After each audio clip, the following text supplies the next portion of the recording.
Nesimye okubeerako nammwe. Eno ya lipoota y'embeera y'obudde kuva mu kitongole ky'eggwanga ky'obusaza kw'embeera y'obudde. Omwanze Bulya Victoria ogibatuusaako. Bwe tutunuulira ekifaananyi kya Ssemugenzi ekikubidde ku Ssemazinga Africa, waliwo kinuuna mpewo atudde ku Sseguyanja Buyindi asika empewo empeweevu ezandibadde zidda mu ggwanga lyaffe, y'ensonga lwaki akasana kaaka mu bitundu by'eggwanga ebitali bimu. Ye enkuba gye tufuna eva ku butonde obw'ennyanja Nalubaale kwokwata n'ensozi ze tuyina mu ggwanga. Ku makya mu masekkati tusuubirayo ekire ky'enkuba e Masaka ne Kampala. Mu Bende ne Nakasongola tusuubira akasana okuwaaka nga kubakubamu. Buvanjuba naye era tusuubirayo ekire ky'enkuba e Jjinja ne Tororo. Soroti tusuubira akasana okuwaaka nga kubakubamu. Bugwanjuba naye era tusuubirayo ekire ky'enkuba e Kabaale n'Embalala. Kasese ne Masindi tusuubira akasana okuwaaka nga kubakubamu. Yo obukiikakkono naye era tusuubirayo akasana okuwaaka nga kubakubamu. Olweggulo mu masekkati tusuubirayo ekire ky'enkuba e Mubende ne degrees 28.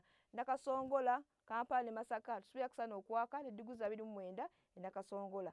Buvanjuba tusuubirayo akasana okuwaaka nga kubakubamu ne degrees 31 e Soroti. Jjinja ne Tororo 29. Mugwanjuba naye era tusuubirayo ekire ky'enkuba ne degrees 28 e Kasese, 29 Masindi. Yo Kabaale naye tusuubirayo ekire ky'enkuba ne degrees 23, wabula yo Mbalala tusuubirayo akasana okuwaaka nga kubakubamu ne degrees 27. Bukiikakkono tusuubirayo ekire ky'enkuba Arua ne degrees 31. Gulu Kitugumu tusuubira akasana okuwaaka ne degrees 31. Ebyebunaayira tusuubirayo enkuba okutonnya e Nairobi ku degrees 27. Dubai tusuubira akasana okuwaaka nga kubakubamu ne degrees 25. Yo London tusuubirayo ekiddedde ne degrees 10 zokka. Ebisobodde batuusaako ova mu kitongole ky'eggwanga zibuzabuza ku embeera y'obudde. Sigadde ndi Bulya Victoria, mweraba.